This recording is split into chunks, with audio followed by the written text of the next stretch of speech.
수험생들 입장에서는 킬러 문항이 없었을 때 난이도가 쉬워지지 않을까? 라고 생각한 친구들한테는 킬러 문항이 있다라고 느꼈을 거예요. 수학은 이제 22번 한 문제가 꽤 어렵다라고 아이들이 느꼈을 거라서 학생들은 22번 가지고 킬러다 아니다라고 약간 이제 의견이 나뉘는 것 같습니다.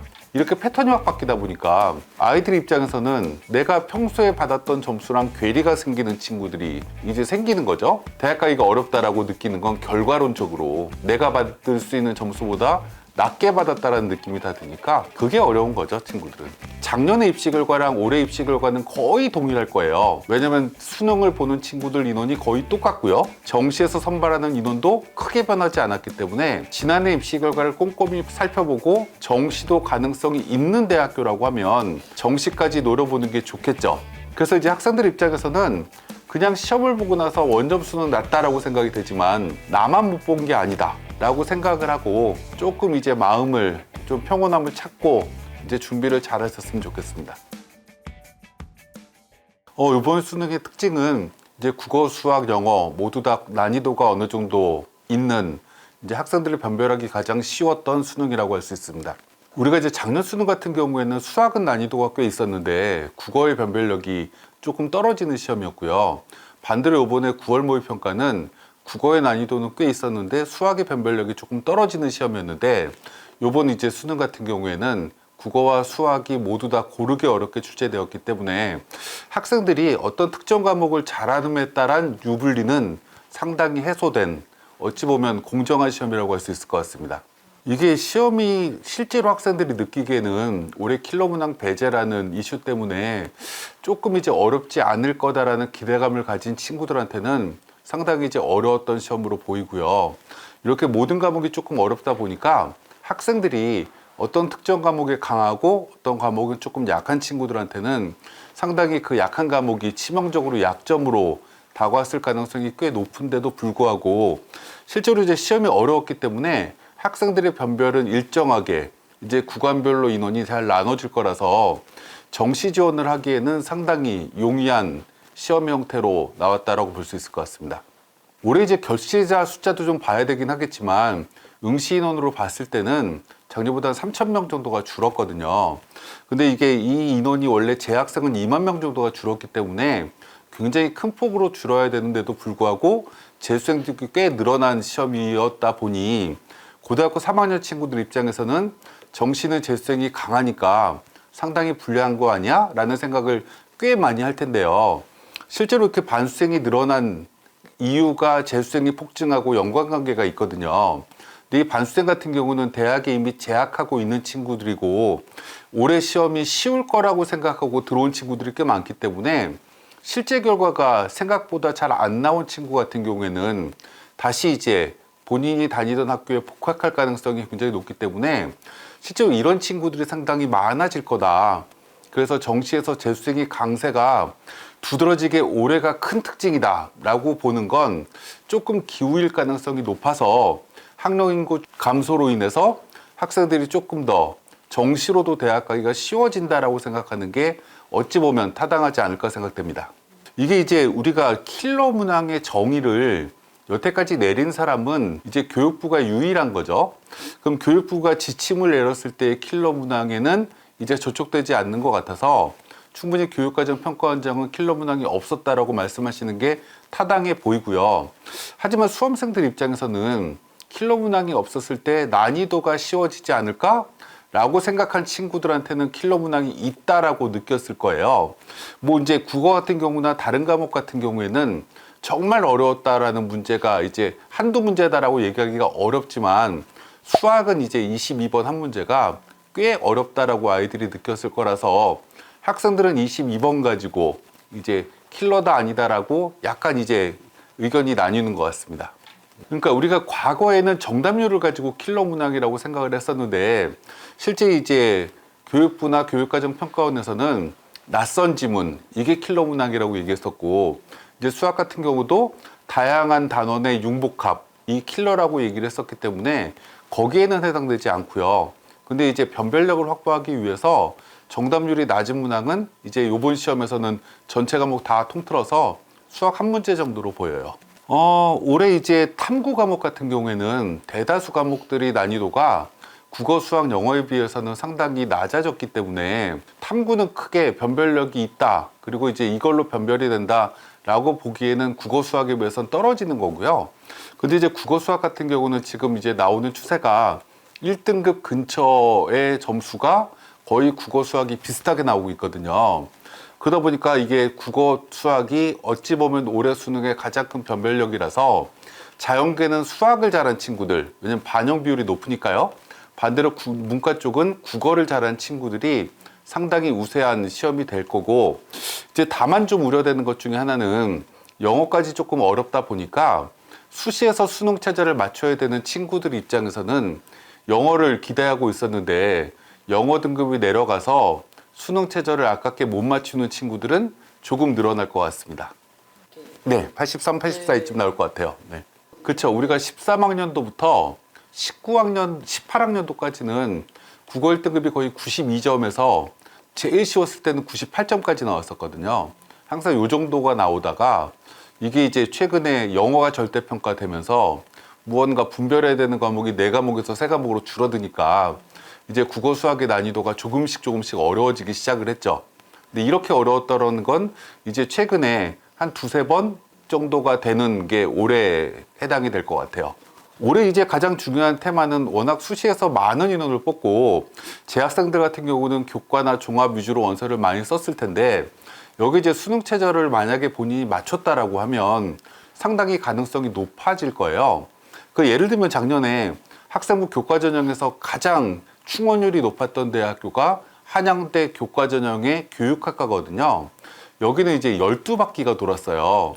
12바퀴라는 얘기는 쉽게 말씀드리면 5명 뽑을 때 예비 합격자 60번까지는 모두 다 합격을 한 거죠.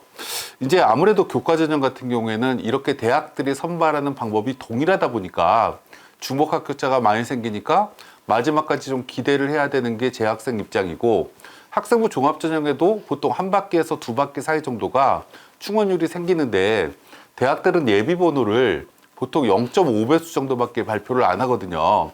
그러니까 끝까지 좀 기대를 해야 되는 게 학생들의 의미인 것 같고요.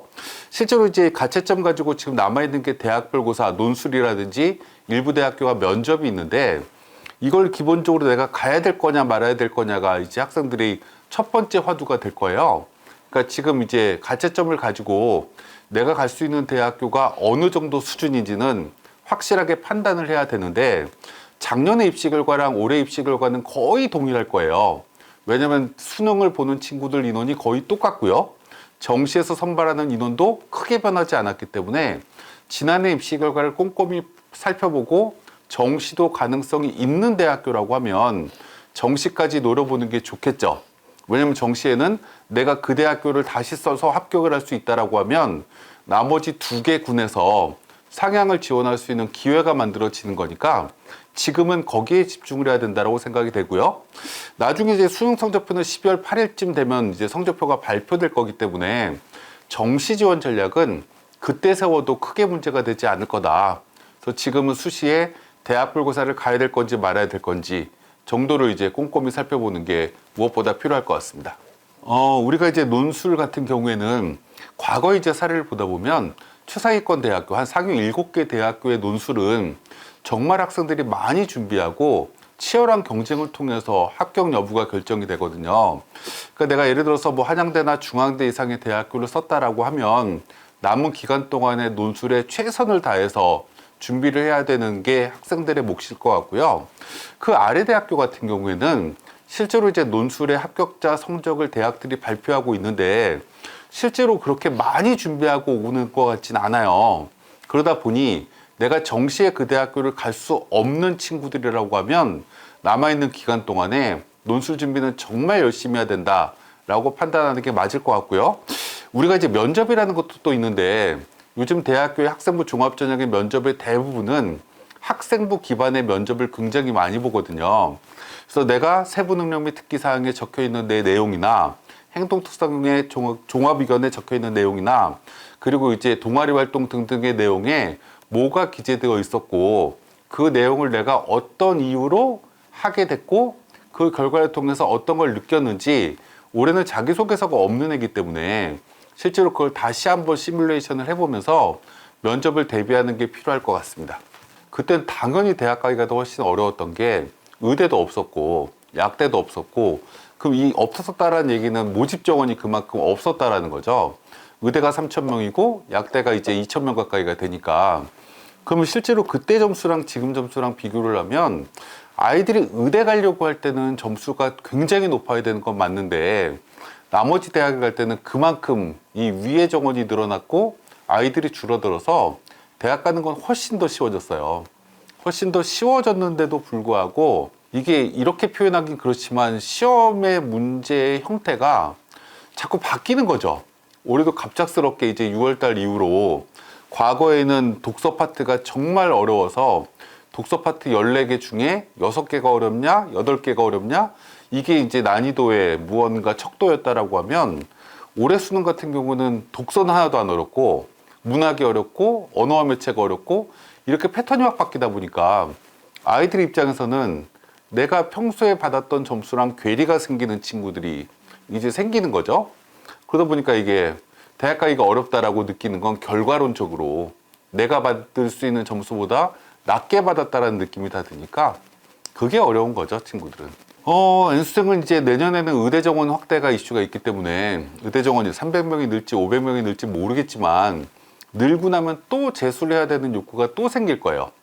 그러니까 왜냐면 지금 뭐 예를 들어서 상위권 공대를 다니고 있는 친구들이 이제 어차피 국어, 수학, 탐구 가지고 아이들의 변별력이 생기다 보니까 한 번 더 할까? 라는 의지가 분명히 발생할 거거든요.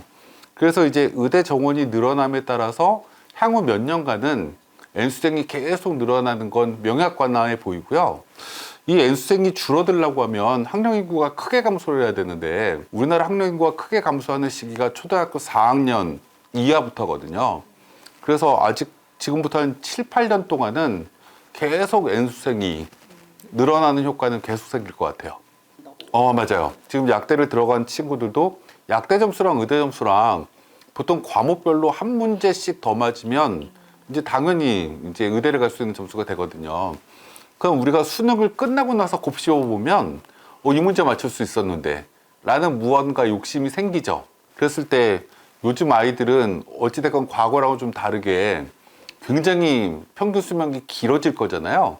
120살 이상 살 사람이 20%가 넘는다라고 하니까 그 중에 한 1년이라는 건 0.8%밖에 안 되니까 그거 투자를 할까라는 욕구가 분명히 생기는 거고요. 의사랑 약사랑의 사회적인 인식이 그만큼 괴리가 크기 때문에 당연히 하고 싶은 욕구는 커지죠. 그러니까 우리가 이제 원점수로 따졌을 때는 점수가 내려가는 게 맞을 거예요. 근데 나중에 12월 8일 표준 점수가 나오면 오히려 올라가겠죠. 시험이 어려운 표준 점수가 높아지니까. 어찌됐건 대학 입시는 상대 평가로 대학을 가는 거기 때문에, 작년에 예를 들어서 500등 하는 친구랑 올해 500등 하는 친구는 올해 500등이 훨씬 더 많이 틀렸을 거거든요. 그러니까 당연히 점수는 내려간다고 보는 게 맞을 거고요. 그래서 이제 학생들 입장에서는 그냥 시험을 보고 나서 원점수는 낮다라고 생각이 되지만 나만 못 본 게 아니다 라고 생각을 하고 조금 이제 마음을 좀 평온함을 찾고 이제 준비를 잘 하셨으면 좋겠습니다. 올해 수험생 여러분 정말 고생 많으셨고요. 수능은 끝났지만 지금 이제 대학 입시는 이제 1월 초까지 계속 이어질 겁니다. 12월 말까지 수시 합격하면 정말 좋겠지만, 만약에 수시에 좋은 결과가 나오지 않더라도 정시는 이제 매번 굉장히 큰 이변이 일어나는 입시 중에 하나거든요. 그래서 수시 입시 결과가 끝날 때까지 수시 대학별고사에 최선을 다하시고, 그 결과가 만약에 좋지 않더라도 또 다른 3번의 기회가 남아있으니 올해 연말까지 최선을 다해서 본인의 꿈을 계속 이어나가길 진심으로 바라겠습니다.